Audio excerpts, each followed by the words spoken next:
Community Matters. Once again, I'm Rod Carter here on CBS 17 Plus. We're so excited today to be focusing on empowerment and workforce development with someone who lives and breathes that every single day, that community impact. And joining me now is the wonderful and great. Before we do that, let me tell you what we're talking about. Let me show you this.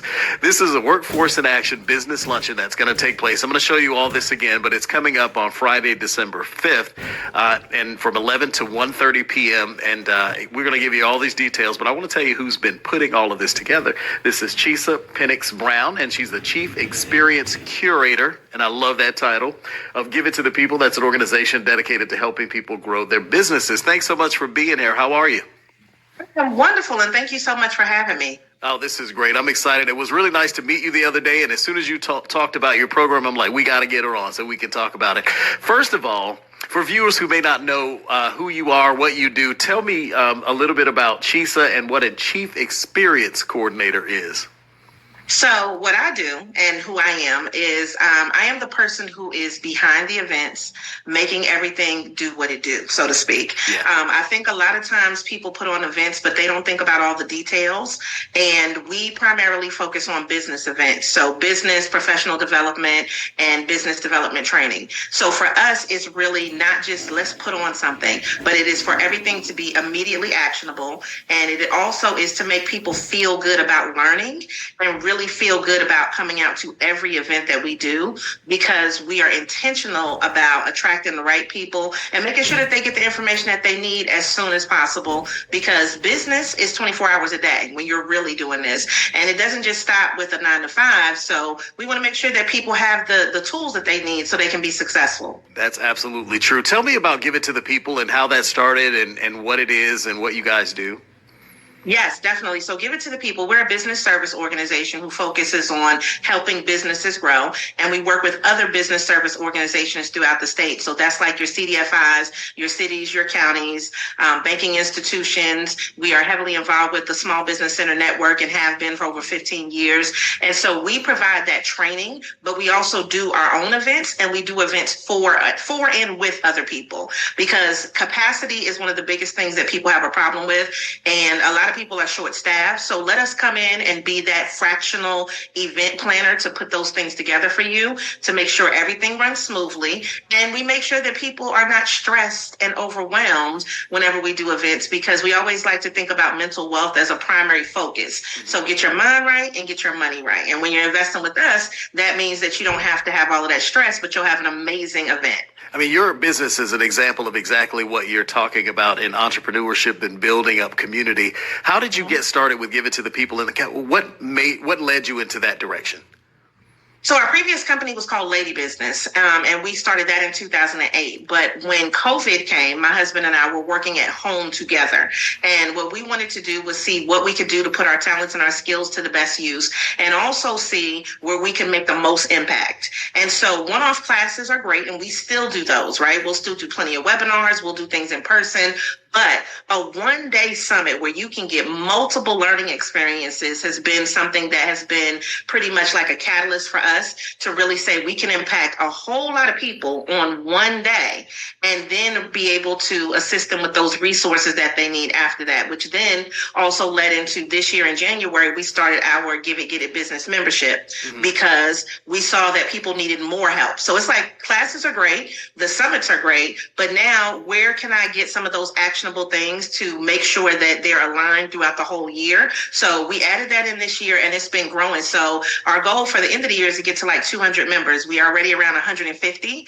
And I think that that's really good if you consider the year that we've had, just from everybody's perspective, and then also being able to make sure that we're a statewide organization. So it's not just localized to one area, even though we are focused in the triangle. And I would imagine a lot of people kind of do similar things that you're doing, but what sets yours apart? What makes it different? Well, I would say one of the things is definitely that we're statewide. And so when you look at that, a lot of people like to compare us to a Chamber of Commerce or to like a Merchants Association or somewhat similar to a BNI, but that we do a little bit more than that. And we also do less than some organizations. So for instance, if you look at your regular Chamber of Commerce, they're actually even going to the state to advocate. We focus on two main things, which are marketing and money. And those are the things that most business owners say that they have a problem with. And so if we can focus on helping them do those, it increases their capacity. They stay in business. They're sustainable. And then hopefully it's something that they can pass down to the next generation. Yeah, you kind of take some of the weight off of them by doing the work for them is what you're basically saying. Yes. That's pretty cool. So I love this idea that you guys are going to have the Workforce in Action Business Luncheon, and you can see the information on the screen. Tell us a little bit about what this is. There were pieces that I think people just didn't know about Workforce. And earlier in the year, we did a virtual summit. Ms. Glenda Morrow, who works for the city, she was, one of our facilitators and will be one of the facilitators for this event. And she was talking about all the different facets of workforce development that people just didn't know about. And so if you wanted to be a facilitator, that's an option for you to be able to grow your business. If you were interested in maybe you're unemployed or underemployed and you want to upskill your employees, that may be something where you can get into it. But there are so many different programs and people need to understand what works for them and then how they can be a part of it. So not only is this particular day next week, but then next year, we're also going to have an in-action portion where you will sit down, be on the computer, actually import all of your information into the workforce development system so that you can then hopefully hire that employee. And it's so many things that big business knows that little business or small business doesn't really get into. But if you have somebody to walk along with you that knows and that can really help you fill out your application, tell you where you're doing something wrong, it has that accountability to it that I think makes a big difference. And so for us, it's important for people to be able to hire, and it's important for people to be able to get jobs. How did you guys come up? How did you come up with this idea? I'm assuming you and your husband probably worked on this thought process together. How did you guys come up with this idea? Definitely. Well, it was that summit. People were asking so many questions. And even when you're on a virtual summit, you have a limited time to be able to answer so many questions. Right. But it was one of the things where people are like, look, I want to hire people, but I can't afford to. And if you utilize the workforce development system, some portions of it, they'll pay for the employee. Some portions of it, you'll get reimbursed for the money that you spend. And so there are different areas and different levels. And so we'll be talking about that so people understand where they fit in their business. And so our target audience is really people that are 2 years and up in business. But there are a lot of legacy businesses that are specifically in Durham and in the Triangle, and they're small businesses. And in order for them to build capacity, they need to hire, and then retention is a thing that is a problem with businesses. But if you could upskill your employees and then allow them to learn more while they're actually working for you, the odds are that they'll stay. Everybody is not necessarily going to go to college, but that doesn't mean that they can't start a business or a job sooner and then possibly be even ahead of their counterparts. And so that's one of the things that he's really adamant about, being on the workforce development board for the state. And then we're going to go into Ms. Glenda Morrow being able to talk to us about what those programs are. We have La-Tasha Best-Gaddy. She's going to be talking about some of the funding strategies that you may be able to utilize, even if you didn't go through the workforce. And then I'm going to wrap up at the end talking a little bit about some of that marketing and also our Intern Ready Program, because a lot of businesses say, oh, I want to hire somebody. And that sounds great until you have to write that job description and you have to figure out what you need that person to do for you. So we'll have those things in place for you, a lovely little booklet for you to take home with you, always a lovely lunch, and just networking too, because I think that you should be nourished in your mind and in your body. And so that to me allows people a little bit more comfort when they come to these things. So when you said what's different, a lot of these events that you do, like especially if they're city and state and they're just trying to inform you, may not have anything for lunch, right? But I'm a big proponent, and that's a big thing with us with Give It to the People, is I think you learn better when you're not hungry. I think you connect better when you can break bread, and then you can find commonalities to be able to have a discussion. And that may be your next connection, your next hire. It may be your next person that you work with, that you team with on an event, or, whatever. So I like to think about making people feel comfortable and feel like family whenever they come to all of our events. Well, I always laugh because I think I learned probably more in my entire life standing in the kitchen talking to my mother and grandmother than I did anywhere else. Yeah. There's something about food and that camaraderie and that conversation that really makes a huge difference. So I think you nailed it with the food, and you can always get some good sandwiches too. Let's talk in general about the local workforce. What are some of the biggest obstacles that folks in the community face right now when it comes to trying to enter or re-enter the workforce? Oh, that's a good question. So it depends on who you are. Re-entry is a big thing. And so if you're literally talking about re-entering, we have a lot of people with recidivism that are trying to come out of our prison system. And, when I think about it, a lot of times that may be the only thing that you can do is to start a business in order for you to be successful, depending upon what your record is. But you also have a lot of people that are retiring and they have a wonderful skill set that they've amassed, and they may want to be able to utilize that on a small business that is local in the community. You have some people that have been laid off and they have been applying to jobs, and I've seen them. They had the good jobs until they didn't. Yeah. And if you're consistently applying, but you have a wonderful skill set, there may be a company out there that's a part of this whole workforce development that you didn't even know about. And maybe they're not even necessarily advertising that a position is available, but now you can become a part of that. So I think that it's important for people to really just look at the landscape has changed. And a lot of times we look for those big companies, but there are a lot of small businesses that keep this country afloat, and specifically North Carolina. And, when we look at that, our small businesses need help. I agree. It's tough out there. And I mean, especially in this current climate.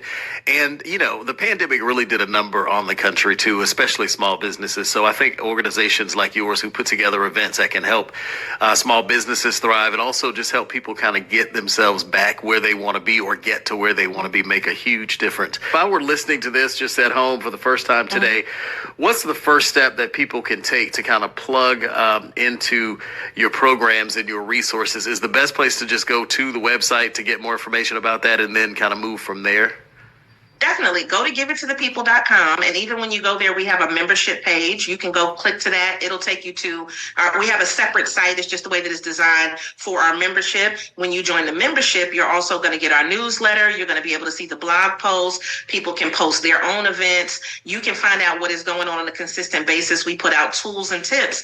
And I think that the biggest thing for people to understand is that we are statewide. So it's not just one particular area, even though, again, we are triangle focused. But you might need to know what's going on in Asheville. You may need to know what is going on down in Carteret County. We go all over the state when we're facilitating events and teaching. And I think that it's really important for people to be tapped in, to have a hub where they can find out about these events and they don't have to search all over the place. You don't have to be tuned into everybody's newsletter. You have one place that you can go. And we have a whole bunch of interesting new things that will be coming up for the new year. And we definitely want to make sure that if you can't make this, when you're tapped in, you can find out when the next thing is. So we definitely want you to just stay in tune with us. So if you go to giveittothepeople.com, you can go to the membership page, you can check the event page, you can check any webinars that we're having. And there's always something that is in the community that we're doing, because that's what we do, is give it to the people. That's what you do. Give it to the people. Real quick, Chisa, your final message to people to the community about the importance of workforce development right now. I know we kind of tapped on it, but I want to get a final message about that, and then we're going to put up the flyer one more time so people can see that. Small business is important. And in order for small business to stay in business, we need people to work with us. And so if we're not able to hire, then we can't replicate ourselves. So we want to really make sure that your small business has what it needs so that you can be successful and sustainable. And of course, be able to do more, the work, not just work in the business, but also work on the business. And I think that's a part that a lot of businesses are missing. If you had somebody to help you, imagine how much faster you could grow. Yeah, absolutely. I mean, it makes such a big difference. If you just take something huge like marketing and development and growth off the plate and let an expert do that, then you can focus on what it is you're doing, and then it makes a big difference. All right, so let's give the folks this flyer one more time, just to remind them. Workforce in Action Business Luncheon is Friday, December 5th. 11 a.m. to 1:30 p.m. And be very clear that it starts at 11 a.m., not 11:16, not 11:12, 11. Jesus, like, I'm starting on time. At the E. Harvey Estes Center at 1121 Slater Road in Durham. And you can get more information and register and all that stuff at giveittothepeople.com. So we appreciate you as always, and looking forward to whatever the next event is, and hopefully we'll get a chance to sit and chat about that. All right. Well, thank you so much. This has been amazing just to be able to have a platform, to be able to tell more people about the things that are happening, and to make sure that our businesses are getting some of the attention that they definitely deserve, and being able to get the help that they need. We definitely want to do whatever we can do to help small businesses out. Chisa, thank you so much. We appreciate it as always. And just for good measure, I'm going to throw that flyer up one more time so people can see it. And you can, again, see all of this information and more about Give It to the People on their website. Thank you all so much for joining us for another edition of Community Matters. I'm Rod Carter. Take care, and we'll see you next time.